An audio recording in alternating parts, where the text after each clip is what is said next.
Bonjour et bienvenue dans Face à Face. Face à vous et face à moi, Beat Feurer, bonjour. Bonjour. Vous êtes le président de la section Gay UDC, conseiller municipal à Bienne. Vous êtes en charge des affaires sociales et de la sécurité. Ma première question est sur cette fameuse section Gay UDC qui n'est pas vraiment reconnue par l'UDC mais qui fait beaucoup parler d'elle. Déjà, est-ce que vous comprenez que ça surprenne les médias, ils vous posent beaucoup de questions là-dessus, qu'il y ait une section gay précisément à l'UDC? Oui, je le comprends bien parce que l'UDC a comme partie un peu l'image de ne pas être trop ouverte pour cette thématique. Vous le savez peut-être que dans le Valais, il y avait des Grégory Laujean notamment, voilà, il y a jeune UDC. Laujean qui s'exprimait fortement aussi contre. Alors lui disait, j'ai la citation, c'est un comportement déviant, l'homosexualité donc, qui va à l'encontre de la survie d'une nation. Oui. Oui, alors bon, ça forme un peu l'image que l'UDC a. Oui. Et puis effectivement, c'est toujours un parti qui a l'image d'être un parti agrarien, avec beaucoup de personnes, des gens qui sont peut-être pas dans les villes, mais à l'extérieur, plus conservatifs. Alors c'est clair, alors ça surprend les médias, ça surprend même les membres de notre parti, qu'on est là, qu'on s'exprime, qu'on dit voilà, nous y sommes et puis nous voulons aussi nos droits. Vous dites que ça surprend l'UDC. L'UDC se demande pourquoi vous les aimez tant en fait, alors qu'eux ne vous font pas que du bien, c'est ça? Bon, vous savez, je suis membre de l'UDC Bienne aussi, oui. Je suis élu vous comme conseiller municipal, oui. Alors mon parti à Bienne savait très bien où j'étais, non pas où j'étais, où je suis, ouais. Qui je suis, oui. Et puis on m'a quand même porté, alors je suis bien accepté dans ma section de l'UDC. Alors, mais ça c'est une chose. Et puis à l'autre côté, l'UDC n'est pas seulement, ne consiste pas seulement de cette thématique. On a beaucoup d'autres thèmes où je suis tout à fait d'accord avec l'UDC, où je vais dans la même direction. Alors là, on n'a pas de différence. Et il est clair, vous pouvez aller dans n'importe quel parti. Vous n'êtes jamais d'accord avec 100% de ce que vous allez trouver là. Oui, mais vous cumulez quand même. Alors, gay, on l'a dit, vivant avec une famille de Sri-Lankais, naturalisé, touchant l'aide sociale. Vous cumulez quand même les clichés contre UDC, non? Oui, peut-être, c'est juste. Oui. Ouais. Mais c'est ma vie. Et puis, comme je suis une personne qui aime la liberté et qui trouve qu'on perd toujours trop de notre liberté, de mon avis, c'est quand même notre parti, c'est l'UDC qui pas lutte, mais qui combat, qui amène. Qui combat, ouais. Voilà, cette idée qu'il faut la liberté pour les personnes, heureux, pour ouais. les individuels. Ouais. Et puis, c'est là où on se rencontre. Et puis moi, naturellement, je suis, comme vous avez dit, dans différents autres thèmes, je ne suis pas vraiment un UDC typique. Et je vis avec une famille de Sri Lanka et je l'aime beaucoup. Je me sens très privilégié. Mais vous avez l'impression que vos collègues de parti, ils l'aiment aussi, cette famille sri-lankaise? Bon, en tout cas, bien, où on me connaît, oui, on les aime. Okay. On est très souvent ensemble. On a même des petites fêtes qu'on organise ensemble. Alors, on est pas une petite famille, une grande famille. Mais vous vous rendez compte que pour l'UDC, vous pouvez être une arme extrêmement puissante. S'ils vous reconnaissaient, ils pourraient directement dire « Ah mais non, on n'est pas homophobe, on a une section gay. Je ne suis pas homophobe, j'ai un ami gay. » C'est la fameuse réplique qu'on entend tout le temps. Vous l'attendez? Oui. Alors, je suis déjà très satisfait que si vous venez de l'attendre, nous, au sein du gay UDC. Oui, la section gay UDC. Voilà, ouais. On est là parce qu'on trouve qu'on n'est pas encore si loin qu'on est vraiment accepté, sûrement dans le parti du l'UDC. C'est là où on veut être plus accepté, où on veut établir. Mais qu'est-ce qui manque? Qu'est-ce qui manque alors pour que l'UDC dise d'accord, la section gay UDC est effectivement une section de l'UDC à part entière? Je ne peux pas vraiment vous dire ce qui manque. Ce sont différents aspects, je crois. Il nous faut du temps, comme un peu pour tout. Il nous faut pouvoir nous présenter de plus en plus. Il faut des contacts, des des conversations, des discussions dans l'UDC, au sein de l'UDC. Alors ça, c'est ce qui nous manque, ou ce qu'il nous faut. C'est du petit travail derrière les scènes, derrière la scène. Oui, mais c'est vrai que l'UDC, c'est un parti politique. Être gay, par contre, c'est pas un programme politique. Ça n'a rien à voir avec la politique, ça. Oui. Alors être gay, c'est pas une politique, c'est clair. Là, je suis d'accord avec vous, mais il faut quand même passer par la politique si on veut établir des lois, si on veut établir l'égalité, ce qu'on a presque en Suisse.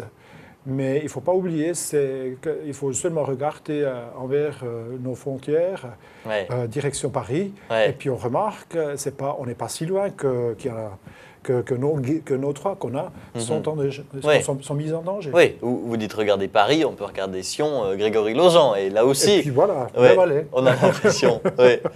Qui est le moins à sa place dans l'UDC? Quelqu'un qui tient des propos comme ça, comme Grégory Laujean? Je ne vous demande pas d'accuser Grégory Laujean, mais quelqu'un comme Grégory Laujean ou quelqu'un comme vous? Bon, je crois la réponse sur cette question, elle est vite donnée.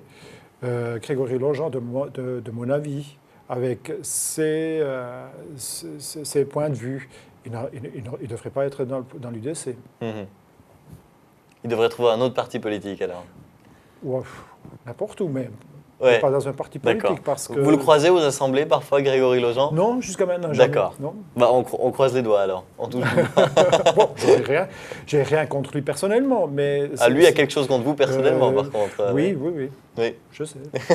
Bon, parlons de Bienne maintenant. Bienne qui est une ville très intéressante. On reçoit TVM3 à Bienne parce qu'il y a la partie romande et il y a la partie suisse-allemande. D'ailleurs, c'est pour ça que vous parlez aussi bien les deux langues. Est-ce que là, il y a quelque chose que vous pouvez, par exemple, aider en étant une minorité? Vous vivez, vous, cette minorité. Est-ce que du coup, vous pouvez mieux défendre la minorité francophone à Bienne et de manière plus générale en Suisse allemande? Vous savez, dans toutes les sociétés, dans tous les endroits, il y a toujours des minorités. Oui. Partout. Naturellement, vous venez de mentionner la minorité francophone. Et c'est juste, quand on est soi-même quand on appartient à une minorité assez sensible comme d'être un homme homosexuel, qui touche vraiment à fond de votre bien-être, de tout, ça vous forme, ça vous donne la possibilité ou la sensibilité de remarquer peut-être ou d'être plus attentif pour d'autres minorités. Et j'espère bien que ça se montre aussi dans ma vie, dans mon pensée, oui, et aussi dans ma politique. Vous avez l'impression que les francophones à Bienne sont une minorité épanouie, qui n'ont aucun souci? De mon avis, ils ne devraient pas avoir de soucis. Ils sont bien respectés. On essaye vraiment de comprendre leurs besoins et puis de leur donner ce qu'il leur faut. Mais si vous parlez avec des Romands à Bienne, vous entendez assez souvent, oui, nous, on est de la minorité, on nous regarde pas, on nous respecte pas. C'est peut-être aussi un peu une problématique de toutes les minorités, qu'on ne se sent pas vraiment accepté parce qu'on est minorité, parce qu'on n'est pas dans la majorité. Et une victimisation aussi parfois, c'est vrai. De soi-même. Oui, tout à fait. Est-ce qu'on pourrait imaginer maintenant qu'il y aura a priori un jour ou l'autre une section gay UDC qui sera reconnue, en tout cas ce qu'on espère, est-ce qu'on pourrait imaginer qu'elle soit amie avec une section gay socialiste, une section gay du Parti des Verts, et qu'il y ait à ce niveau-là une alliance pour plus d'égalité par exemple? Ah bon, une alliance, ça dépend un peu de ce que vous entendez sous alliance. Vous n'allez pas créer un parti politique, c'est pas ce que je veux dire, mais une alliance sur certains thèmes. Oui, on l'a déjà. On a déjà fait aussi des actions interpartis, mais avec les gays de les gays des socialistes, des Verts. On a déjà fait différentes actions. Les socialistes, les jeunes socialistes m'ont même invité à leur assemblée générale annuelle pour discuter avec eux officiellement, ce qui était très intéressant. Alors ça existe déjà partiellement. Quand vous voyez, vous nous avez cité Paris, la France, avec tous les problèmes qu'il y a eu pour ce mariage pour tous en France, vous nous disiez il faudrait que du coup on se rappelle que ça peut aussi nous arriver ici en Suisse. Vous pensez vraiment que la mentalité française et ce qui s'est passé en France peut à tout moment arriver ici aussi en Suisse avec les mêmes manifestations, les mêmes propos, les mêmes dérives? Je dirais pas que ça peut nous arriver tout de suite, mais c'est quand même, on ne sait jamais dans quelle direction une société peut se développer. Quand vous comparez, par exemple, la Suisse romande il y a 20 ans et puis avec aujourd'hui, vous voyez qu'il y a des différences énormes. Alors, on ne sait pas où on va être dans 20 ans, dans 10 ans, mais on remarque déjà maintenant dans les écoles, par exemple, que l'homophobie remonte de nouveau. Les jeunes, les garçons et filles ont des problèmes qu'ils n'ont pas eu il y a 10 ans, surtout en Suisse alémanique, Suisse allemande. Alors là, on remarque déjà, il y a un développement qui n'est pas vraiment favorable à notre situation. Mais qu'est-ce qu'il faudrait faire? Alors, c'est aussi un peu votre rôle, puisque vous êtes municipal de la sécurité à Bienne. C'est vrai que là aussi, il y a une question d'insécurité parfois. En France, c'était vraiment le cas. Qu'est-ce qu'il faudrait faire là? C'est dans l'éducation qu'il y a quelque chose à amener, ou c'est les familles qui doivent simplement éduquer différemment leurs enfants? Bon, comme on remarque que ce sont plutôt des enfants des familles immigrants qui posent plus de problèmes, je crois qu'il faut commencer déjà par là. D'accord. Et heureusement, j'ai un collègue, un conseil municipal qui est responsable pour la formation, qui est aussi gay comme moi. D'accord. Alors, on partage un peu, les mêmes concerns, et puis lui, il s'engage avec son travail, d'aller dans les écoles et puis sensibiliser les écoles, les enseignants, mais aussi les écoles et les enfants. Donc vous avez l'impression qu'en fait les immigrés sont plus homophobes que les Suisses? Oui, ce n'est pas une impression, on le sait. Il y a même des Ça dépend de statistiques. quel pays. Oui, c'est clair. Alors on ne peut pas généraliser. Oui. Mais on a déjà des statistiques, on remarque que c'est vraiment ainsi. C'est pas une... c'est peut-être un peu difficile si un homme ou un politicien de l'UDC dit quelque chose comme ça, mais ce n'est pas pour inciter une...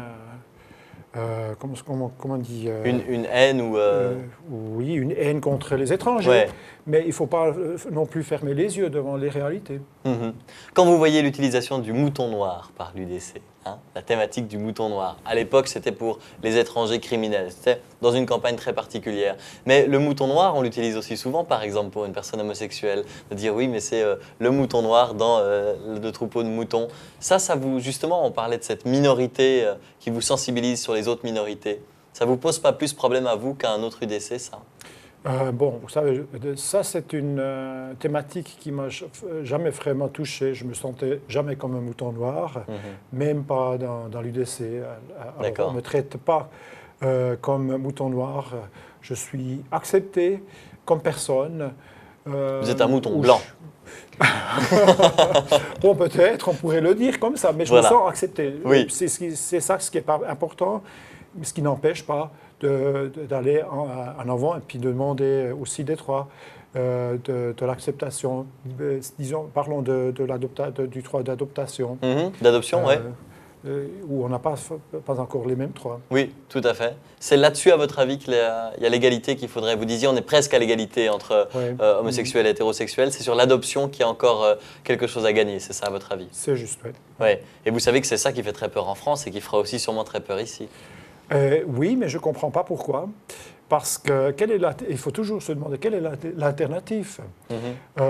Il est déjà clair, il n'y a pas assez d'enfants ici en Suisse même qui sont adoptés, qui peuvent être adoptés. Ouais. Alors quand on fait des adaptations, mon frère a aussi adopté un enfant avec sa femme. On adopte un enfant de l'Inde, de l'Afrique, de l'Amérique du Sud, qui a comme alternative de grandir dans un homme d'enfant. Ouais. Et puis là, si on a un couple gay, deux hommes, deux femmes qui font des adoptations, qui prennent un enfant ici en Suisse, qui peut grandir ici, qui peut développer un avenir avec toute une autre perspective qu'il avait quand il restait dans un homme d'enfant dans un orphelinat. Mais vous mettez la limite là. Alors, adoption, vu que ça fait du bien à un enfant qui est dans une situation compliquée, il faudrait l'autoriser. Mais la procréation médicalement assistée, c'est-à-dire la création d'un enfant exprès pour un couple homosexuel, là, vous dites quoi, vous? Je ne suis pas tellement pour, mais aussi pour des couples hétérosexuels. D'accord. Ça, c'est une autre question. Mhm. Ouais. Là, on sent quand même le côté conservateur. Oui, Là, on sent quand voilà. même le gay Oui. UDC. Juste, Donc oui. plutôt pour l'adoption et pas pour la procréation médicalement assistée. C'est intéressant. On ne va pas que parler de ça avec vous parce qu'il y a d'autres sujets intéressants à aborder. La sécurité notamment, la sécurité à Bienne, c'est particulièrement intéressant. On sait que durant très longtemps, il y a beaucoup de Suisses romands qui venaient à Bienne, pas forcément pour des bonnes raisons. Il y a beaucoup de trafic à Bienne. Et je crois que Bienne a réussi à résoudre beaucoup de problématiques de ce trafic. Comment est-ce que vous avez fait? Je pense que Lausanne, Genève seraient intéressés de le savoir. Alors, c'était encore le travail de mes prédécesseurs. Ce n'était pas moi-même, parce que comme je suis dans la fonction seulement depuis quelques mois, Oui. C'était des mesures, c'était pas juste une mesure. Il y avait différentes mesures qu'on a prises. Naturellement, une fois, c'était la police cantonale qui a changé la tactique. Ils étaient plus stricts, plus restreints. Ils allaient plus souvent aussi pour des petites choses, contrôler, puis voir qu'est-ce qui se passait. On a aussi introduit un groupe des policiers de l'aide, alors pas vraiment des policiers, mais des assistants à la police. Ouais. Plus proches des gens. Oui, plus proches des gens, qui sont pas si coûteux comme un policier, qui ne sont pas armés non plus, mais qui sont constamment dans les rues de Bienne, qui contrôlent, qui informent aussi la police quand il y a quelque chose. Alors on est devenu plus strict. On est allé plus proche des gens, on est plus souvent présent dans les rues, et ça a déjà beaucoup fait, mais on est naturellement toujours en train d'améliorer. Qu'est-ce que vous pouvez encore améliorer à Bienne? Parce que j'ai l'impression, vous allez peut-être me dire le contraire, mais j'ai l'impression que Bienne a relativement peu de problèmes aujourd'hui d'insécurité par rapport aux autres villes, romandes notamment. C'est juste? Oui, ça c'est juste, c'est aussi mon impression. Qu'est-ce qu'on pourrait encore faire? C'est naturellement la décision du conseil municipal. Ça veut dire, pas seulement moi, mais c'est mes collègues avec moi. Mais je crois que ce qu'on va encore faire, c'est renforcer la SIP, cette aide à la police. Là où on a pour le moment juste 7 personnes, j'aimerais encore élargir ce troupe pour être présente dans les rues plus souvent. Là encore, vous êtes UDC, vous nous parlez d'une police de proximité, une police qui va discuter et pas une police qui réprimande. Vous comprenez que ça me surprenne, non? Oui, peut-être c'est une image que l'UDC a, oui. Mais ce n'est pas tout à fait juste. L'UDC n'a pas seulement une politique de restriction, l'UDC a peut-être une politique de sécurité. On veut la sécurité pour les gens. Oui, mais on les entend plus sur la punition que sur l'accompagnement avec des policiers non armés. C'est la première fois que j'entends ça. C'est sûrement une bonne solution. Puisque ça fait ses preuves à Bienne. Oui, je suis convaincu que c'est une bonne solution. Il faut la poursuivre. Et puis, comme on a déjà obtenu des résultats qui sont très bons, je ne serai pas la personne qui vient et puis dit c'est rien. Oui, tout à fait. Et puis vous allez continuer sur cette politique-là. Sur l'assistance sociale, Bienne aussi est une ville sensible à ce niveau-là. L'assistance sociale, il y a beaucoup de défis, beaucoup de gens déjà. Là-dessus, qu'est-ce qu'il faut faire à Bienne aujourd'hui? Bon, comme vous savez, la ville de Bienne, entre les grandes et moyennes villes de la Suisse, elle a le taux social le plus haut. Alors, on dit souvent que c'est un cliché sur Bienne, parce qu'il existe beaucoup de blagues sur Bienne et là-dessus, mais ce n'est pas un cliché, c'est vrai, effectivement. Il y a un grand taux de personnes qui sont assistées socialement d'une manière ou d'une autre. C'est juste, il est très haut, il est trop haut. Trop, alors, mais ça, on ne peut pas le diminuer, ça. On ne peut pas le diminuer d'un jour à l'autre, mais on est quand même en train de réfléchir. On vient d'avoir préparé tout un catalogue avec différentes mesures qu'on a discuté déjà avec le canton. Et puis maintenant, il faut aller dans les détails. Par exemple, on veut changer le système. C'est une idée, ce n'est pas encore sûr si on va effectivement le faire, mais on a l'idée de changer le rythme des contrôles de présence des assistés sociales. D'accord. Actuellement, ils viennent dans le bureau social, ils viennent voir l'assistant social. L'assistant social. L'assisté social vient voir l'assistant social. Peut-être une fois par mois, peut-être 2 fois. Et puis là, on veut augmenter Le D'accord.